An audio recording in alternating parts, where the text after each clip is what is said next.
Hey, Ryan. Hey, Hayley. You want to hear about a really interesting podcast recommendation for you and our listeners today? I love podcast recommendations. Hit me. What do you got? Awesome. So, Pretty Much Pop is a culture podcast. They talk about TV, movies, music, games, podcasts, novels, comedy, theater. They explore why and how we consume these things. They ask, how does pop culture even work in a world that is so fragmented and so connected? Where's the line between trash and treasure? These are all the questions that they ask. Sound pretty interesting, right? I'm hooked. Yeah. Tell me more. Pretty Much Pop brings together philosophers, artists, comedians, and other smart folks to attempt and ponder these questions. Most of what people like is pretty weird when you think about it, and you and I explore that a lot on our episodes. And thinking about it is what Pretty Much Pop does.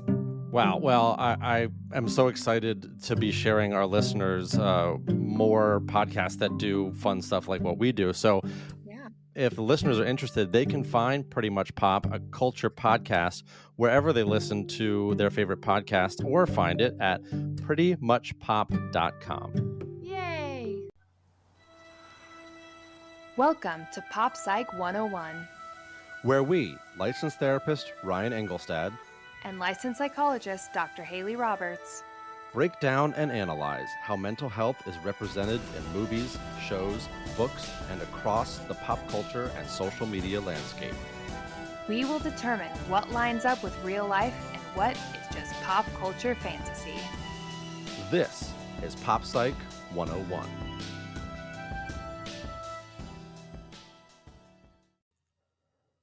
Welcome back to Pop Psych 101. I am licensed therapist Ryan Engelstad, here as always with my co-host, Dr. Hayley Roberts. Hello, hello. Hayley, I hope you are ready to break down the intricacies of English football, because that is all we have left to talk about with our fourth episode on Ted Lasso today. Or fifth, maybe? I don't know. Yeah. I don't know. Oh, man. No, This is going to be season 3, and I guess probably the last time we get to talk about Ted Lasso, unless we decide we need to pull more out of season 3 as well. Who knows? But English football intricacies and strategies aside, we will talk about a lot of the themes and storylines from season 3 today. Season 3 had some travel, like a lot of TV shows. It was like they wanted to stretch their legs, say, let's get it, let's talk about Paris, let's go to Amsterdam, let's see some of the sights and things like that. So, travel's been on my mind as I've sort of binge watched this last season. And sort of the London, England piece of it as well. Obviously, spoiler alert, Ted is leaving. So, what's in your mind, what would be something that Ted would miss the most about London, or at least his part of London, now that we are seeing he's leaving?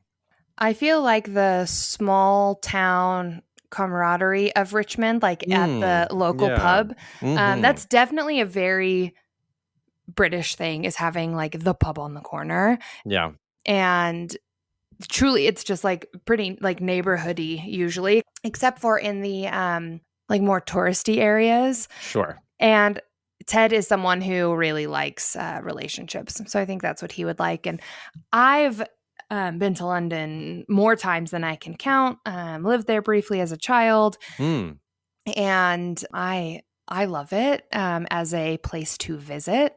Okay. But one thing that the show never shows is how miserable the weather almost always is, and the weather is never miserable in this show. It's always a great point. He like walks out of his apartment and it's like sunny and like, no, I'm sorry. That's just not how that happens. But yeah, and then also they go to Amsterdam, which I have never been to and I would love to. I think that's wonderful. I'd like to also see a tulip, just like Danny.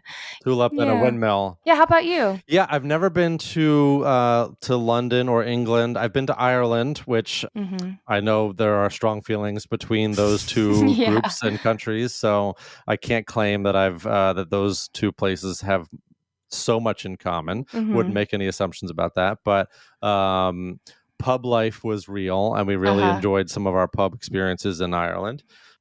I don't know. My wife would love to go back to London. She's been. I'm just kind of so. I'm very interested in travel, but a place like Amsterdam feels much more attractive to me. I don't even Yeah. know why. Maybe it's like the preconceived notions about the weather or the food. Maybe I just want to see windmills and tulips and Yeah. Van Gogh museums. I I'm think not that's sure. fair. Yeah.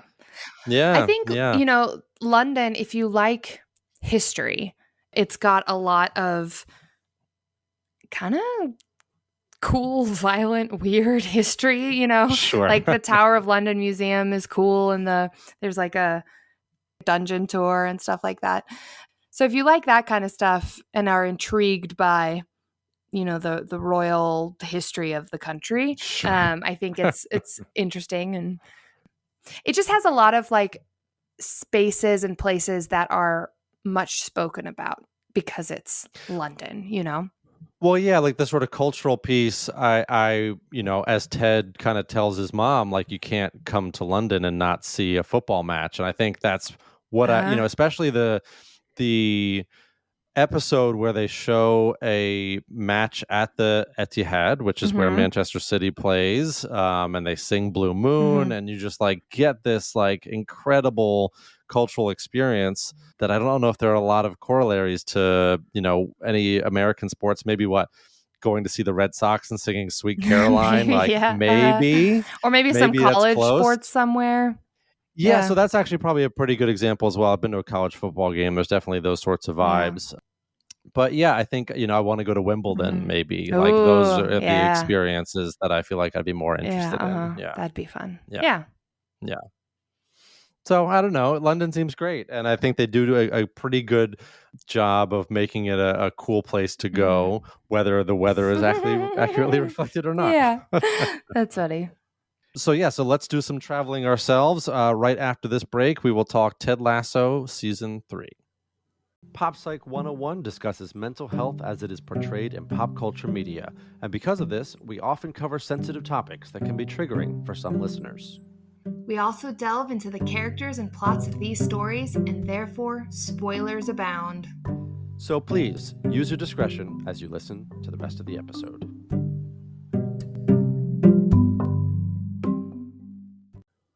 Ted Lasso is an American sports comedy drama television series developed by Jason Sudeikis, Bill Lawrence, Brendan Hunt, and Joe Kelly, based on a character that Sudeikis first portrayed in a series of promotional media. I don't know why I'm doing the whole review as if we have not. I was going to interrupt you and be like, 4 episodes. Who? Ted Lasso? Who? What? I've never heard of this show. Yeah, it's just so unique that you kind of want to pay your respects, knowing you're not going to talk about it ever again. If you don't know what Ted Lasso is by now, why are you here? Pause this. It's a fair point. Get a free subscription to Apple TV for a month. Binge it all and then come back to our 4 episodes. All right, Hayley, I'll jump right in. No deep introductions to who Ted Lasso is. Let's just get to the season 3 nitty gritty. And what a better way to do that than to ask us as therapists what Roy Kent asks to the Diamond Dogs, which is, can people really change? Can they, Hayley? I don't know. I hope you would know, because you're in the business of change. Well, I guess I know in that sense of what I would tell if a patient was asking me that. But, what Roy is asking the Diamond Dogs is sort of a different type of question that would be asked of us therapists. Yeah, why do you think that's different than what would be asked of us? Well, I guess for me, it feels like he's asking it specifically in relation to this interpersonal relationship that he's just kind of navigated out of, right? And he's sort of frustrated with himself and wanting something. Yeah. So I guess for me, and maybe it's not that different, but for me, that question always seems to arrive, as I'm talking myself through it. No, it feels like exactly the same scenario. Like someone has just had an experience where they want to change or they're struggling to change. And it's like, why can't I do this? Or like every relationship I'm in, the same thing happens. What am I doing? Yeah. Or how can I stop doing this? Or I think as you were kind of talking, my mind went to with can people change? Before I said yes, and now I changed it to if they want to. And I think that's the answer. Okay. I think if there is motivation to change will happen. Now, if we take into account what Nate said, which is they can change for the worse or for the better, people I think would have a hard time saying that like Nate wanted to change for the worse in this series. However, I stick to that. He wanted more power. And so he made changes that were required to have more power. So therefore, I think he wanted to change. I mean, actually, if we think about it, last season, he specifically asked Keely and Rebecca, like, how can I be more powerful? How can I take up more space? And that's when his whole spitting situation happened. So yeah, I think my answer is if they want to. Yeah. So I love that answer. And we actually got 4 pretty unique answers from some of the Diamond Dogs. Ted, I don't think actually gave his own perspective on whether or not people can change, probably because he was considering some changes and going through some changes himself. So I'd love to kind of go through the different characters' answers and sort of what they reflect on them, because I think it's really interesting. So Trent, who has joined the club this season, basically to follow along Ted Lasso as coach and sort of what this team experience is like, says to Roy, I don't think people change per se as much as we just learn to accept how we've always been. Now, you and I talked about this quote before we started recording, but it sort of occurs to me now as I'm thinking about Trent's character arc that this was what he and Colin. This is what he and Colin were dealing with all season, right? Yeah.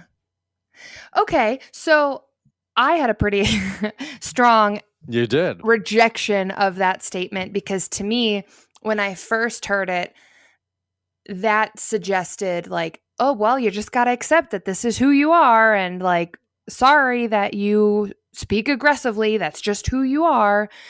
And I didn't love that. And I was like, no, if Roy wanted to be less gruff and be less aggressive, like he could certainly make those changes. Would it be easy? No. Would most of the people around him like that? No, because they do truly like Roy, because the gruffness doesn't matter, because the heart is huge. Yep.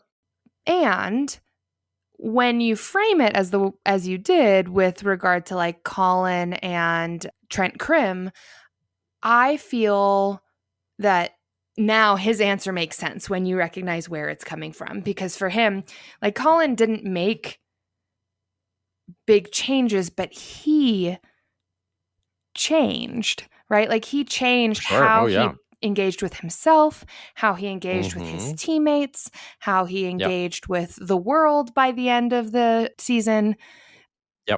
Through a process of becoming more accepting and more okay with who he was. So now that you frame it like, well, listen to who it's coming from, I think you're right. Like that does make sense. Yeah, and it's coming from that place of, here's what I've learned about myself, or here's what I've learned, from being with this team about change, right? As I've watched Colin go through this experience. And while we don't get a lot of Trent's arc himself, he is, certainly has a part to play, in sort of Colin's arc. He finds out about Colin being gay without Colin's permission, and he lets Colin know, and without publicizing it.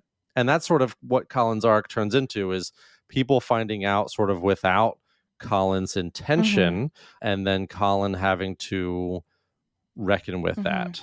And then ultimately choosing to share it himself. Yes, that's right. So then he makes the choice, and we could say that that's sort of like is the biggest version of acceptance, right, of who he is, because his boyfriend comes out on the field after they win the game, and the boyfriend maybe holds back for a second, but he's like, no, everyone else is embracing their partners. Like, me too. I embrace my partner too. I just got goosebumps. I love that. It was really nice. I think as I watched this season, I was like, Trent is the most self-actualized out of everybody in this whole series. Like he is just so, him. And Yeah. also, I think if we bring it back to like the core of the whole Ted Lasso thing, which is curiosity, not judgment, Mm-hmm. that's what Trent does. Like, even when he confronts Colin, he does it with curiosity, right? Like, he comes in being like, Mm-hmm. I've Absolutely. seen some things, but why don't you tell me? Why don't you tell me your Yeah. Yeah. story? Mm-hmm. Yeah. Yeah, and Trent as a person who initially has this sort of like bird's eye view of the team and of Mhm. Ted, and then once he's in it, he's excited to see how it's actually Uh-huh. working, and he observes Ted, go through the four tenets Uh-huh. of his approach to football, and he's so excited to see the real impact that Ted is having, and then for him to essentially write this book, and then to get the feedback at the end of it was never about me. Mhm.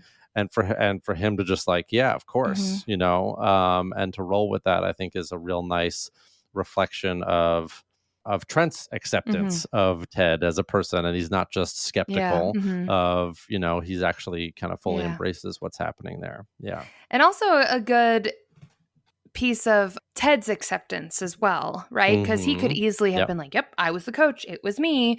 But he didn't need that. Yes. Right. I think Ted could take a little bit more of that credit in certain places. Sure.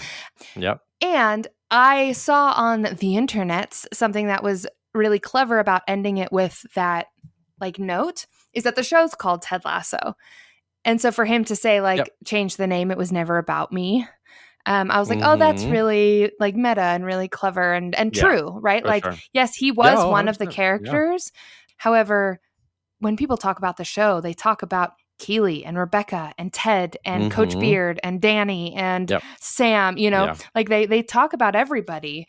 And it wasn't just about Ted. That's right. Yeah, so some of the other people's answers, Nate says, I think people can change. They can, sometimes for the worse, sometimes for the Hmm. better.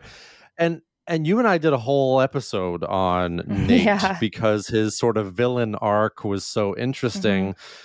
And, going from that villain arc in season 2 to pretty quickly Yeah. in season 3, oh, it's this softer side of Nate. He's attracted to this hostess Hmm. at a restaurant. So he just sort of all that stuff melts away. I mean, we could talk about the like from a plot Hmm. development standpoint. Like, do we believe this kind of character is a fully formed person Hmm. that would have that sort of drastic of an arc? Maybe, maybe not. I think, his answer is certainly reflective of how he sees himself, Hmm. which was he was not happy with the person that he was becoming or the rooms he was being invited into, That's it. Yeah. and chose to return to the rooms where he was not just accepted but celebrated. Yeah. And I Yeah. I that was my biggest argument with this theory of change with regard to Nate is it was too quick. Mhm. It was 3 episodes. It took 2 full seasons for us to grow Nate into big Nate. Yep. He's not going to just suddenly after a few episodes be like, happy and go lucky and easy and simple again. It would definitely take much longer than that. But, they needed to wrap it up. And what were they going to do? Like, what were we going to see in terms of that change? Yeah. I do think the going in and doing the locker room for Will and leaving the note that Mhm. said sorry, to me, that I was like, oh, yes. I was like, absolutely. That is the first step in change. Yep. So I think from that point on, if there had been like 6 more episodes where we could Sure. slowly see him, you know, Yep. but it did that. And then suddenly it was like, oh, and then this, and then this, and then he's back and he's on the team and he's in the Diamond Dogs and it's great. And he's super insightful. And, and it's like, well, I mean, it might take a little longer. Yeah, and it was interesting. It's just they really gave him a redemption. That he's playing the violin, and he's incorporated into how they communicate the winning free kick play. Hmm. He made one of those boxes for the money He for the made another party. box. Yes, of course. And then the scene in which the one that I did think was interesting that I thought they did a good job with one particular arc, which was everyone hating Nate, and I think in some circumstances, like appropriately, and even Beard, like, celebrating Nate's failure and decision to quit his job. And all along, Ted being sort of like, I'm not like happy that he's not happy. Yeah. Like, I'm not, you don't know. He says, don't you think it's bad karma to celebrate someone else's bad karma? Yep. And we sort of, it's not totally clear if Nate's going to end up back with the team, right? It's like the players come to invite him back, and he's excited by them showing up, but does Ted know? And because Ted doesn't know, and then he's like, okay, well then I'm not stepping on Ted's toes, kind of thing. But then we see Ted finally watching the full security clip of him like sneaking back into the office, stadium, yeah. right? The office, and doing the sign and everything, and having to hide for Hours. 4 to 5 hours, so as to not be seen.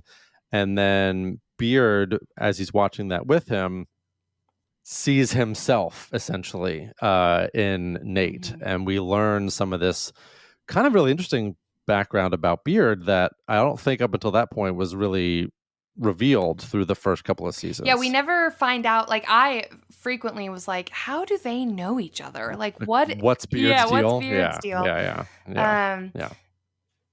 So then Beard goes and is like, I don't really like you, but I trust Ted, and I'm gonna trust, he took a chance on me, and I'm gonna trust him taking a chance on you.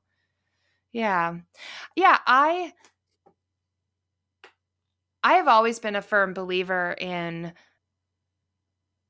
not if you haven't got anything nice to say, don't say anything at all, but like, why participate in the conversation unless you have something to say?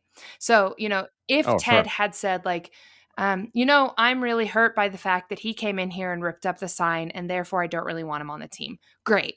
Yep. But I guess it happens in the very first episode where Nate, says something really mean about Ted, and then Ted is given the opportunity to say something mean back, and Ted is like, you know what? He's a good dude. Good luck to him. And then he like kind of takes a jab at him without taking a jab at him. That's like, well, he could have gotten more creative, and then starts making fun of himself. I think that it's a little avoidant, but also like Ted liked Nate, right? And he was hurt by him, and he didn't let the hurt define the person. And I see that happen so often with my patients, where they have a friend breakup or a relationship breakup or a divorce, where suddenly they start talking about their partner as though their partner was the worst thing ever, or their friend was the worst thing ever, and all of the time together was such a waste. And I'm like, no, you were with them for X amount of time because you liked being their friend, because you loved them. That time was good. It became not good, or it came to an end in some fashion, and that was hurtful and unkind, and you can hate that moment, but don't undermine yourself by undermining the whole experience. And I think Ted does a really good job of that, is he doesn't, make himself question the whole experience of having Nate on the team, because he doesn't undermine Nate. Right. Yeah. And then the moment when we finally see Ted and Nate acknowledge each other, they're both apologizing to each other. Like, it's just this sort of release of like, oh, hey, sorry. Oh no, sorry. You go first. And, and it's like two people who are, maybe broken might be too strong of a word, but like two people who have gone through these sorts of change experiences, right? And sort of come to terms with certain things, being sort of reunited after their own falling out. Whether it was too quick of a redemption for Nate or not, I do think we had some nice little mini moments there. And the character that they had at the end of the season really, to me, felt like a good combination of the quote unquote two versions of Nate that we had, because he was kind like the Nate from the first season, but he was more self-aware or like self-assured like Nate from most of this season and the end of last season. but in like an apologetic way. So like even when he says the change for the worse, he kind of does like Yeah, like yeah, me guys. And yeah, I think yeah. that was like really well written for that character, if not too Mm-hmm. soon. Yeah. Yeah, Yeah. yeah, for sure. Yeah, so then we get, speaking of Coach Beard's response, he says, change isn't about trying to be perfect. Perfection sucks. Perfect is boring.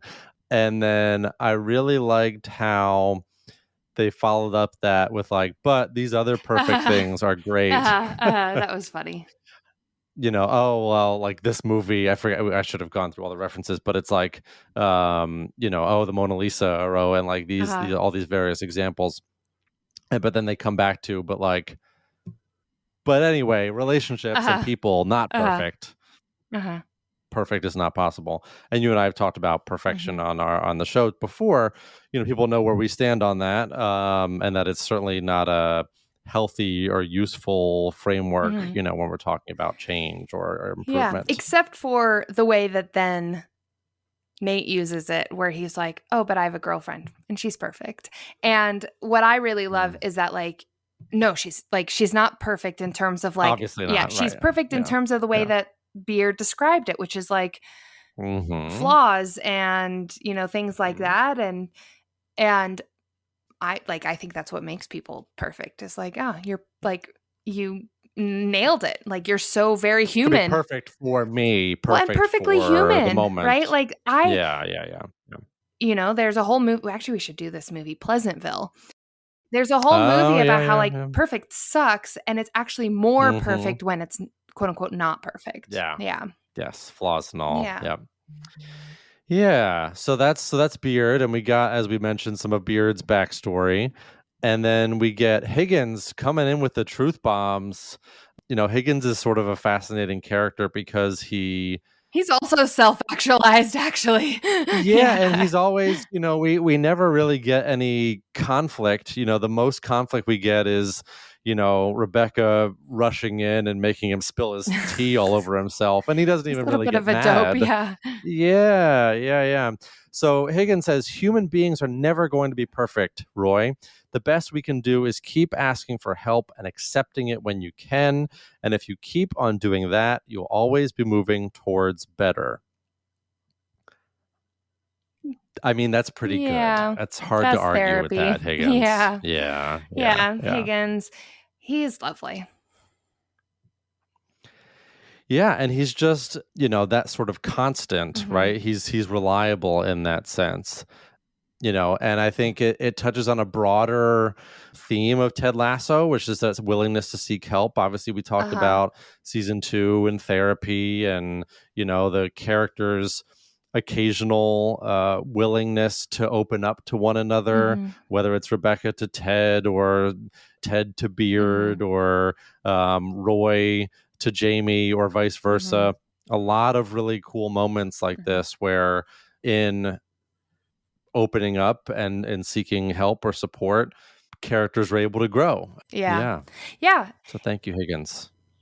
and basically what he was saying is like, I mean, I think they ultimately actually legitimately say it to him, which is, you being in this room with the diamond dogs right now is growth and is change. It's evidence of Yeah. change itself. Yep. Yeah. Mm-hmm. And what's so funny is I think Roy changes the most out of Mm. all the characters. And the reason why is because someone like Jamie had a lot of growing to do. And so, like, Yep. a lot of growing happens. Roy really just needed to like refine the growth that he was doing, and really with his niece, for example, he always was like Yeah. thoughtful and big-hearted Oh, yeah. and engaged, and so he had all of those things. He just needed to figure out like, well, how do you do them with a group of men, right? How do you Sure. open up to people, and how do you let your niece call Jamie your best friend and accept it, Yeah. Yeah. Yeah. There's something about Roy's, and it's even like the language that he uses, that I found really, like, a really nice framework for things like acceptance and change, which is, he'll have these moments of self-awareness, and he'll curse. I won't, so we don't have a rating on the podcast episode, but he'll say F this, or he sort of, and it's often at himself when he realizes what he's done wrong, what he did wrong to Keely, or what he messed up with Jamie, this or that. And in having that moment of self-awareness, he then goes and does the thing that helps him grow, or that helps him fix what he wronged. And there's something about that mindset. It reminds me, I don't know, I follow John Green, the author, on TikTok, and one of the things he does is he'll frequently do little videos while he's doing his mental health walk in the woods. But the way he talks about it is like, I'm going for my stupid mental health walk that I know is going to make me feel better. And it's so stupid that I have to do this and my brain needs this. But he's doing it while he's like expressing this frustration. And that feels like Roy sometimes, where it's like, he doesn't want to have to make up for these things that he's done wrong. But in gruffly cursing himself and then doing the thing, like, that's where I think, to your point, he's made so much growth. It's not just, damn it, I hate this. It's, damn it, I hate this, and here I go to do it anyway. Yeah, and what I really love about that is we have this tendency to believe that if something changes, everything has to change, right? So Roy's going to have to become this like soft, gentle, and no, far from it. Yeah, he makes change, and even when they each bark, and he goes like woof woof, right? Yeah, which his version which of it. I think is. I was like kind of nervous right before he barked, because I was like, are they gonna like make him bark? Like, that's so not like, Roy. It wouldn't be him to do like an enthusiastic one. Yeah. And I love that, because it was like he's participating, he's being emotionally intimate with a group of men. Yes. And he's doing it in the way that Roy does it. I also really love, in one of the episodes, they're talking about the perfect Julie Andrews, and Trent Krim says, like, the Princess Diaries, and Roy goes, F yeah, Princess Diaries. He is like the most excited that Roy gets, like, ever. And I was just like, oh yeah, he definitely watched that with his niece. Well, and in even acknowledging those moments and like referencing quotes, he's sort of like, I can't believe what you guys did to me. Not in a like, and even if he is frustrated, it's like frustrated but acceptance of like, this is better. And nice. Yeah. Like, it's like, oh, I hate how this stupid mental health walk is going. Yes. Totally. Yes.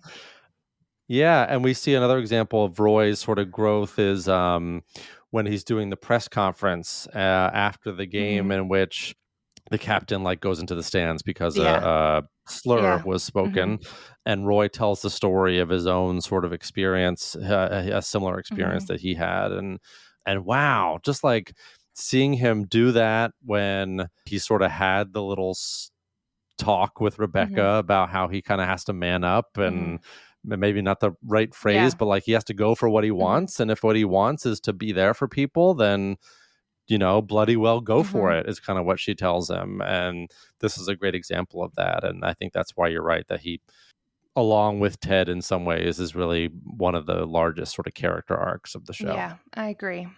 Yeah. Because Keely and Rebecca also don't have that much growing to do, but there's not change the way there is with Roy. Yeah.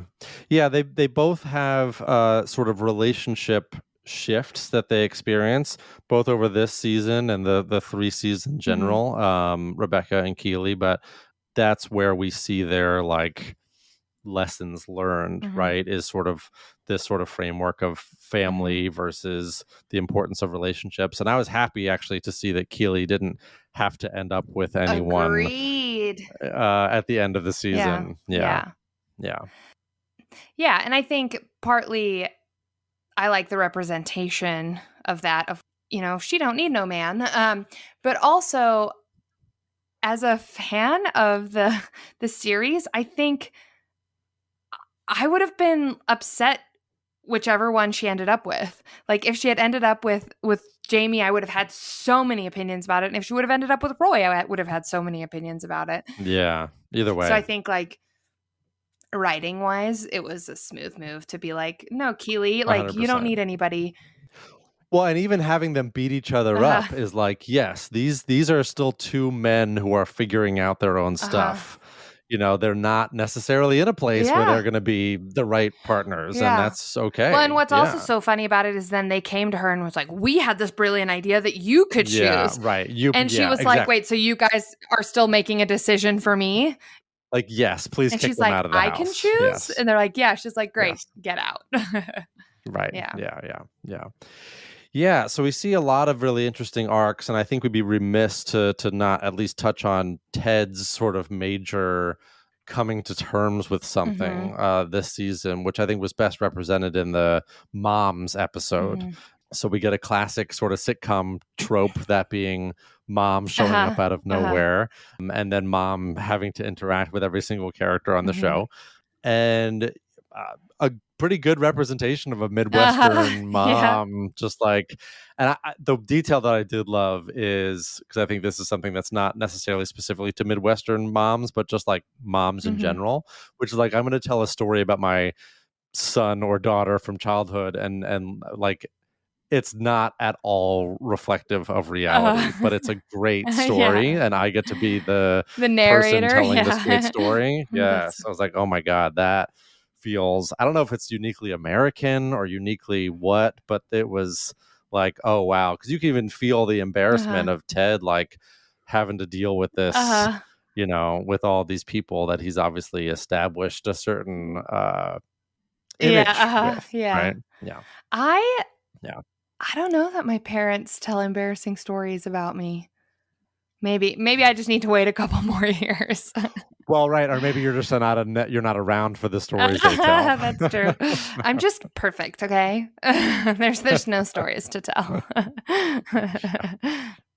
Yeah, so Ted's mom shows up, and immediately they do a not so good job of showing that Ted's unhappy with his mom showing up, and this feels like a pattern that we're getting to see Ted sort of reckon with.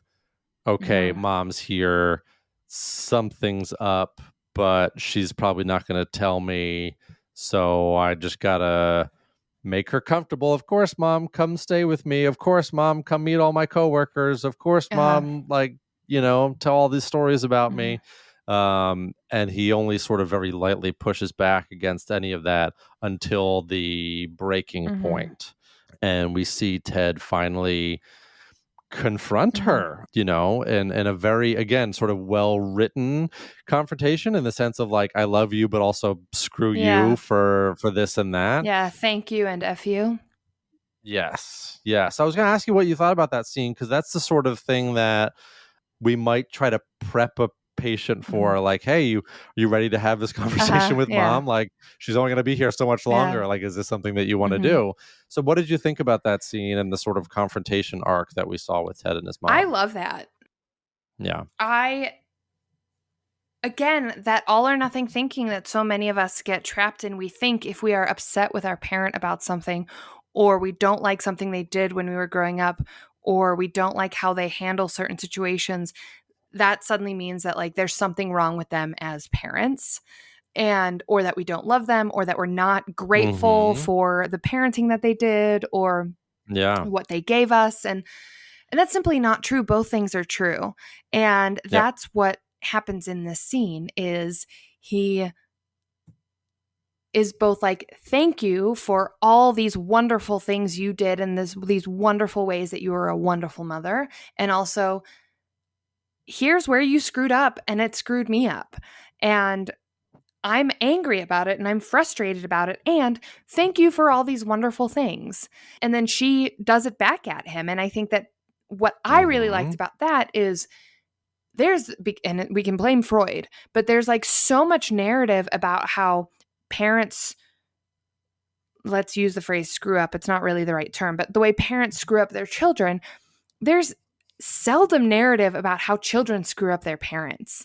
And like, that's why I liked that this was a back and forth. Was he was like, here's all the things you did wrong, and she's like, here's the things that I don't like that you have done. And I thought it was beautiful. And then because of the way they had the conversation. And I don't think this will always work, right? Like if people go in heavy on the FU parts of it without it being clearly balanced out by the thank you parts of it, I think this would go horribly. However, the way that it was written, when mom said like, thank you for the stay and just thank you, or an only thank you, that felt like the right response of like, we needed that. We needed this conversation. We needed, this is how we move forward and grow. And I loved it. I thought it was wonderful. And I really think that we need that. I've said it a million times on this show. We need that. And we need to have like both things sometimes. Yeah, because that's like a middle path, right? Of it's not just I'm confronting you and get the hell out, and I don't know if or when I'll talk to you again. It's I also understand that was hard for you too when dad died, right? And things like that. That for them to be able to kind of share in that moment together, and then for Ted to want to, I'll serve you dinner, right? I think this sort of recognition of it was really important that Ted got that out, right? And then what's left is still the love that exists, right? I thought that was really beautiful. And that was the sort of beginning of the arc of Ted recognizing, coming to terms, and ultimately making the decision that this was going to be the end of his time at Richmond. His mom explicitly confronts him about his son missing him and needing him. And Ted acknowledges some of the fears that have built up for him over this relationship. And, over the course of the 3 seasons, we got some of the parallels with Nate, and Nate was like a son, and then Nate left, right? And Ted pretty much calls out, I'm terrified of when he's gonna leave. And, mom doesn't do the thing where like, oh, no, he's not, and it's gonna be fine. It's like, yeah, she just kind of lets him feel that. And yes, this is part of being a parent, and how beautiful to just like, I'm not going to try to just make you feel better about this reality. Like, this is your job, though, as a dad, is to be there anyway. How does it feel, Ryan? Your voice caught there a little bit. Yeah. Well, of course. I mean, and that's why I really, another moment in, I think it was that episode when, Ted's mom is over talking to Beard, and Ted's just like, oh yeah, I'm just giving them some space. And, and May, at the bar comes over, and she recites for him what I didn't know, but recognized as she was going, like, oh, this is like a literary deep cut. Like I have to look up this poem because it was beautiful and sad and like, oh man, I think this is hitting Ted in a way that is probably, and I'm assuming, like led to his willingness to go and and have this conversation. Is like yeah, parents do, and I'm gonna read the poem because I'm a sappy poem fan. Me too. Okay, so it's This Be the Verse by Philip Larkin, and May recites, they F you up, your mom and dad. They may not mean to, but they do. They fill you with the faults they had and add some extra just for you. But they were effed up in their turn by fools in old-style hats and coats, who half the time were soppy stern and half at one another's throats. Man hands on misery to man. It deepens like a coastal shelf. Get out as early as you can and don't have any kids yourself. Which is sort of like a funny tongue-in-cheek way of acknowledging, like, but you already did. So you're in this. You're a part of this cycle, a part of this experience. And I want to say someone else said in the course of either that episode or another one, like, hurt people was like another like stereotypical sort of way to acknowledge this, which is like, your parents went through stuff. It's sort of like a way of like giving them the grace of they did the best they can, which people have a lot of different ways to react to that sort of sentiment. Because I think we don't say they did the best they did the best they can as a way to like relieve them of responsibility, but just to kind of have that grace and empathy of them, of like they were also dealing with stuff. Yeah, understanding is not excusing. Yes, Yeah. exactly right. Well, and Yeah. that made me think of Jamie's. Yes, yes, yes. He's sad because his dad is not at the game, and then Mm-hmm. we see that his dad is at rehab. Yep. And then at the end, Jamie is with his dad. And we've seen so many, and throughout the seasons, like the flaws that Jamie has and how they directly came from this like over mothering mother and this under fathering father. Yep. And like how that created a perfect storm of Jamie Tart. Mm-hmm. And how basically Keely and Ted have reshaped him in so many ways. And Roy. Yep. Mm-hmm. Yeah, eventually Roy, yeah. Yep. And then to have two hurt people, Jamie and his father, sitting together, both having grown and being no less hurt, Oh yeah. but so much more of who they've always been or whatever. Mm-hmm. Yep. I thought that was really lovely. Yeah, I thought that was like a nice way to wrap that up a little bit. Mm-hmm. Knowing that it's not and then they lived happily ever after. It was like, and that was the beginning of the next journey. But yeah. Yeah, that would be Ted Lasso season 4, I guess, Mhm. Coach Roy Kent. Yeah. And, characters continuing to grow. But I think that's whether it's moms specifically or parents in general. I think this is something obviously you and I encounter in therapy as therapists, is people who either are constantly reckoning with childhood stuff, right? And the sort of frustration of, because I thought the Jamie episode, or the Jamie arc of that episode, was really interesting because we saw the emotional impact it was having before we had an explanation of what it was. So all of a sudden, Jamie was like out of it and sort Mhm. of like having mini panic attacks Mhm. and clearly stressed. And Being Roy's trying to overly figure out, nice to everyone and yeah, and inclusive. Roy's, yes, and like removing himself from responsibility and like, oh, player of the month, like it's not a big deal. So we're recognizing like something's going on. Mhm. But I really enjoy when shows and movies do this, which is Mhm. show and not tell, Mhm. right? Mhm. Because then we get to see what it's like as the audience, the same way Roy and Keely got to Uh-huh. see over time, like, oh, this is what's going on for Uh-huh. you. You Yeah. didn't have to tell us and explain it, or even necessarily know yourself, as much as we got to go along the journey with you. Mhm. And I just think that that's such a valuable way of portraying a sort of mental health episode, which is Uh-huh. sort of a mini version of what we got with Jamie in that episode. Yeah. Yeah. Definitely. And I think you and I have said that with a lot. I was trying to think of an example of another movie or TV show where we've said that, but we often say that of like, I like seeing it the way the characters are seeing it and then Mm-hmm. finding out what's happening. Yep. And that's probably what is the same thing inside my brain that makes me a good Sure. therapist is I'm like, ooh, I'm intrigued by this. I want to know. Yeah. Yeah. What's wrong with Jamie? What's going on? Uh-huh. Yeah. Yep. Yeah. And I don't want the answer. I want to find out with you. Exactly right. Yeah. Yep. Mm-hmm. Yep.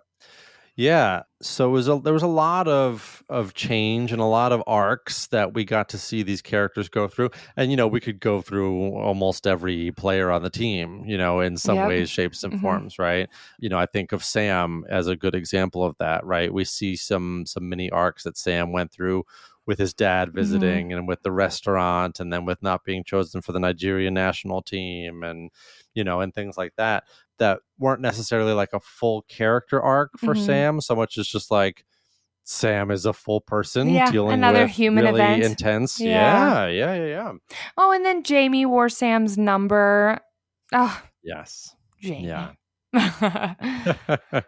But so that's a good example of sort of how this show did try to kind of tie a lot of things together and put little bows on every little interaction. I'm not mad about it. I mean, I think, there were the last 2 episodes in particular, it felt like we were getting a lot of just, I referenced Nate's violin. Like it was a lot of like violin montages. We're just like, oh, it's so nice just seeing these characters, float in and Cozy. out of Yeah. aspects of their lives together. Yeah. And that's so Nice. You don't, I mean, it's just not something we really get with, episodic television series Mm-mm. very much. Yeah. And I can't remember if I said this on the show or when I was talking to you beforehand, but I don't normally like shows that end so happily ever after. Mm-hmm. And I felt that if Ted Lasso didn't end like that, it would have felt like a disservice to the whole show and everything that it has been, because all of us have been so in love with all of these characters that Yeah. it was feel good. Like the whole, it wasn't telling a totally perfect story. It was showing Mm-hmm. how like it's a little bit imperfect and like it can still feel good. And so Of I think, course. Rebecca running into her pilot and with his kid and, Jamie, I almost said Julian, Jamie, like being with his dad and, Keely being in her office and Starting a women's team for Richmond. oh Yes. yeah, I Yes. forgot about that. Yes. That's a game Mm-hmm. changer. Yeah. Yeah. That actually I think is a huge really good way to kind of wrap it up for Rebecca and Keely, And because Keely. Yep. this Mm-hmm. show, although named Ted Lasso and about a men's team, was such a feminist show. Like it Absolutely. was so highly feminist, and I like loved it because it wasn't like in your face men suck kind of feminism. It was truly Mm-mm. like women are strong and cool and also soft and gentle and like fashion and are bubbly like Keely, as And bad and powerful cool and and powerful as yeah. Rebecca. Yeah. Yeah. And Yeah. every woman in the show, every Sassy was cool. Her Mm-hmm. daughter was Yep. cool. Like literally every woman in this show is like is awesome. And so for Keely to kind of be like, I had this idea, and Rebecca to be like, oh my God, that's an incredible idea. Mm-hmm. Yeah, absolutely. Yeah. Yeah, and Sam making that Adurian national team, and a lot of little bows that we Mhm. got, I thought was really nice. Yeah, and a 3-season arc for a show about a football coach Uh-huh. seems appropriate, right? I Yeah. mean, we got the, I guess, like semi bittersweet, and this was the other interesting little mini pattern I noticed was, so we did not see Ted tell Rebecca that he was quitting. Uh-huh. So again, another example of they didn't, and then I guess this is They like the showed it, inverse. they Like they didn't tell did it. not. Well, they didn't show him doing this. Uh-huh. All we got was immediately the next episode. Everyone dealing with the fact that he had resigned. Mm-hmm. And then even like they won their last game in this momentous occasion, and we don't know what happened in the other games, so we don't actually know if they won the championship, right? And then we only find out because Ted passes a fan in the airport like, oh, so sorry, you guys only won second place. It's like, oh, that's what happened. So I thought some really interesting narrative choices to decide what we got to see and what we didn't. Mm-hmm. Yeah. And I think they also left some of the stories open a little bit like that, like Ted and his ex-wife's story. Like there's a little bit of like, is Dr. Jacob actually kind of a dud? Or is he just an American hating on soccer? Well, let's talk about Dr. Jacob for a second, because in this season, I think it was revealed that Dr. Jacob is not only dating Ted's ex-wife, but he is their former couples therapist. Yeah, a year and a half before. Right. Yeah. I mean, obviously that's pretty problematic. And it's not like explicitly stated that that's like an unethical thing for him to do. Somebody says that. I think it's Keely's friend, the real like that's messed aggressive. up. She's Yeah, like, well, somebody, that sounds highly unethical, yes. and then like moves on. Or somebody said something like, oh no, it was Sassy. Sassy said that. Okay. And Ted was like, have you ever like seen or heard of something? And she's like, I'm a child psychologist, Ted. So yes. That's right. That's right. Yes, yes. Mm-hmm.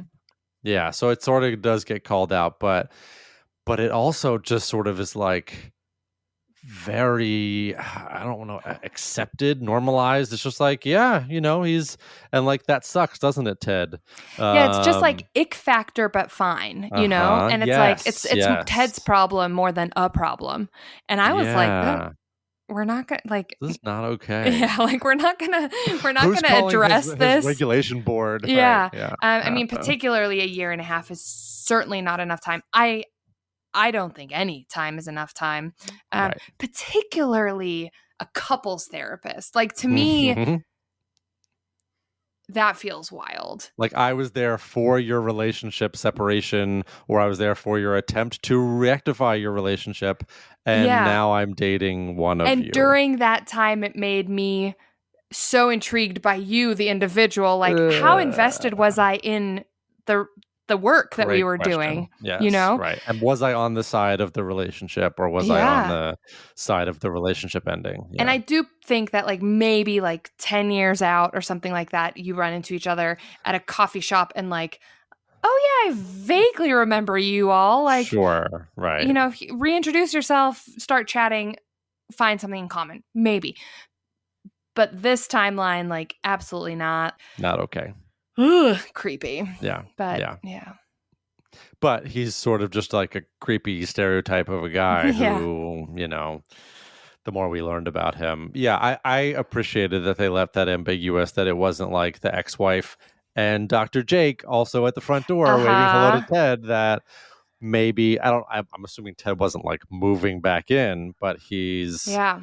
It is open-ended. Yeah. Maybe that's what I was going to say. Yeah. With them not telling us everything, there were some storylines where they didn't tell us everything. And so it leaves it kind of open to like, what does happen with Ted and Henry? What does happen with Henry and his mom? What does happen with, you know, Well, Ted becomes a soccer coach, right? Oh, we do know that. Soccer. Yeah. Yes. Yeah. Imagine if he became a different sport coach after this. Yeah. That's funny. Yeah, so, you know, it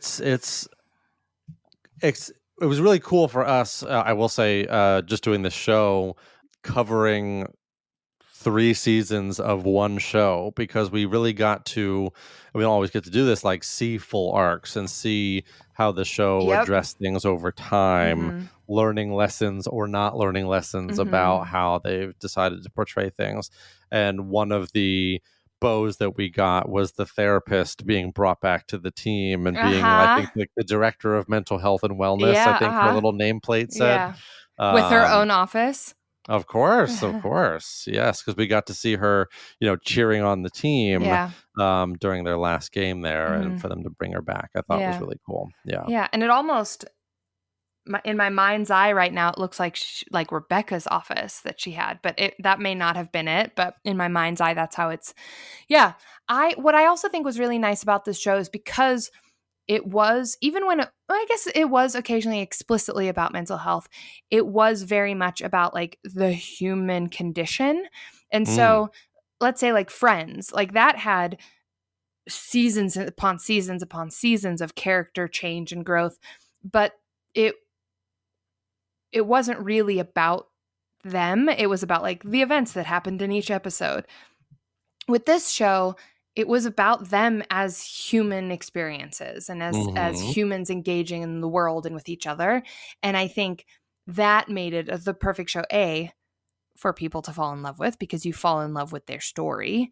And B, the perfect kind of show for you and I to like really enjoy both watching, but also like to talk about on this show, because we do get that real humanistic, like, and that's all therapy is your relationship with the person that you're doing therapy with. And so like we kind of built relationships with these people, us and all the other viewers. Absolutely. Yeah. And one of my other final favorite bows was Rebecca's closing shot on not wanting to hear another effing thing about the psychic. Because we had that sort of mini arc when Rebecca was sort of reckoning with her love life. Love life, you know, fertility questions, all sorts of things. And then she was sort of seeing signs that the psychic had predicted, in air quotes, and then for that all to come back, and she's kind of backgrounded and no, like, I don't want to hear another thing about this crazy person. Yeah. When she runs into the pilot, are all those signs present in that scene? Oh man, I don't remember every prediction that the psychic made. All I remember was the green matchbook. Right. So she saw the green matchbook. But We'll that have to was like Sam handed her the green matchbook, but I Yes. wasn't Yes. sure Yes. if like in the scene with Oh the no, I don't pilot, think was she like so. holding the green matchbook or something No, like I that? don't think Oh, so. that's But funny. yeah, still, yeah. Yeah. Those psychics. Yeah. So, Haley, maybe it's time for us to do our full 3 seasons worth of reviews for Ted Lasso. I know we reviewed seasons 1 and 2, so it's appropriate for us to do sort of a closing remarks here. Mm-hmm. Okay, so Haley, season 3, Ted Lasso. Mm-hmm. I think we should start off with how accurate did we feel like Ted Lasso was in terms of how it represented some of these issues this season, mom issues, and can people change and things like that. Mm-hmm. So on a scale of 1 to 5 awesome tie-dye t-shirts from That's a good Roy's one. adorable niece, Uh-huh. how accurate did you find season 3 of Ted Lasso? I'm going to actually pause for a second. Again, that's a perfect description of Roy's change. So when he wears the second tie-dye t-shirt, it's tie-dye, but it's in more Roy appropriate colors, the like dark purple, the dark blues, the And grays. blues, Yeah. Mhm. Where that is the perfect example of what I was saying earlier of like change can happen without the person needing to be different. And I think that's a really good representation of that. In terms of accuracy for this season, and then I'm actually just going to kind of talk about all 3 seasons overall as well. Okay. So I think the parenting stuff, the mom stuff, paired with the can people change stuff, I'm going to give it a 4.75. So 4 t-shirts and 1 tank top tie-dyed. And the reason why I take stuff off is because with it being a final season, things are rushed and they kind of need to like, well, yep, and then this person's fine, or like, and then Jamie and his dad are just like cool now, like they're good. Yeah.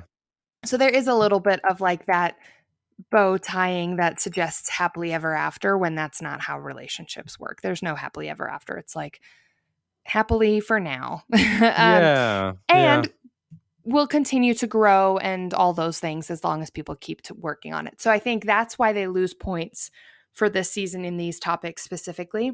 Overall, because of what we just talked about the like giving us really human people with like faults and quirks and personality traits and allowing us to like build loving relationships with the parasocial relationships with these false characters. Yep. I give it a 4.9 overall because I think like they created characters that aired upon goodness, but like weren't not from a perfect place. Yeah. Okay. Yeah. Well what do you said. think? Well, I thought it was in terms of like how it did represented mental health stuff over the course of 3 seasons that they didn't do the thing where it's like, okay, we gave you a therapy arc, now back to the football story, right? Yeah. Which I really appreciated. It was, hey, mom, you probably need to be in therapy. Yeah. Hey, I saw a therapist, and this is not just a thing that happened. I still talk to her. Oh, I wonder what she'd think of me now. And his fingers still tingle occasionally. Yeah. Yes. Are you still having panic attacks? I mean, I think there was some real acknowledgments of that sort of full arc that we got for Ted. So I appreciated that. And I thought that was a good reflection of what mental health recovery looks like, is that it's not just a season of your life and then it's and on just an to other episode. things. Yeah. It's, it's over and over again, and it's different lessons learned with different people at different times. So I thought that was well done. Yeah. Awesome. Yeah. So let's bop over to the fun stuff. So on a scale from 1 to 5 of Keely's pink porcelain cheetah statues that she has in her office. Yeah, that office looked like a fun place to work. Yes. It looked like Keely exploded in that office. Yes. How entertaining did you find both this season and then also overall? Yeah, so I found myself thinking about like my comedy shows Mount Rushmore Uh-huh. because Ted Lasso's not like, I don't know if I would describe it as comedy first. It's definitely funny. It's very funny. But I don't know if that's like the first thing that I think of when I think of like Yeah. comedy television shows that I've watched over the years, Yeah. right? And probably because it had like occasional like hour-long episodes, which is just not what I associate comedies Mhm. with. But I don't, and maybe this is the way I think about where my rating's going to come from. I don't foresee myself rewatching Ted Lasso. Yeah. I don't know why yet. Uh-huh. Maybe it will come back and I'll, kind of put that warm blanket that Ted Lasso is on again. Mhm. But I have comedies that I rewatch, several different shows that I Mhm. rewatch, Yeah, me too. And I don't know that this is going to be one of them. And Mhm. again, that's not so much a criticism as just an acknowledgement of like, it's sort of different. It's Mhm. sort of its own thing. And that doesn't mean for me that it was not entertaining. I loved things about every episode, Mhm. for sure. But there was a narrative around season 3 about it being the worst season and about it, doing different things with the characters and things like that. I don't know that I necessarily agree with it being like so much significantly worse than the first 2 seasons, but I guess in terms of a score, in terms of where I ultimately land, it's good, and I would Mhm. probably be like a 4.25 Okay. for the series For the and series. maybe this season was just a 4. And like, season for me, I think season 2, and maybe it's just because I'm a therapist, was like the peak, and then Oh, it I came back a little loved bit season down. 1. For me, Okay. it was less and less each season. Okay. Yeah. And that's the sort of general, I think, consensus is that season 1 was incredible, season 2 Mhm. was great, and season 3 was Wrapping it good. up. Yeah. Wrapping it up. Yep. Mhm. And that's reflected. I'm going to ask you in our favorite game what you think the season 3 tomato meter was for Ted Lasso. I will give you a hint. The audience and the critic score are within 3 percentage points of each other. Oh, this has happened so much lately. Mm-hmm.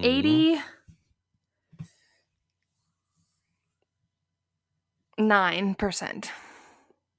So I was gonna say the 87, and then I was gonna say 92, so I just went with I went with 89. Okay, so I'll go from the beginning. Uh-huh. So season 1, just for comparison, Uh-huh. 92 and 95. Okay. Season 2, 98 and 85. Oh, So wow. Okay. critically better received in season 2. And then for season 3, dipped down to 79 and 76. That far down. Yes, I was surprised by that as I don't well. think it Yeah, deserves that big of a drop. yeah, I was thinking 98 for the first season, 96 for the second season, and then like 80, high 80s. Yeah, 87, 89 yeah, for wow, that's the furthest I've yeah. been off. And actually, even after hearing like other shows you've given me like here's where you were wrong, and I'm like, oh, okay, I can see that. That's actually shocking for me. Well, I think it sort of became a narrative. It's like people were upset that it was done, and Yeah. it's like, oh, if they're just finishing it, then this isn't going to be good. And then there was a Yeah. little bit of confirmation bias of just like, oh, look at Yeah. them try to tie all these Well, knots. and I Yeah, also think that there it became such that like a thing that people are so highly attached to that like very true. there's no way anybody can live up to that.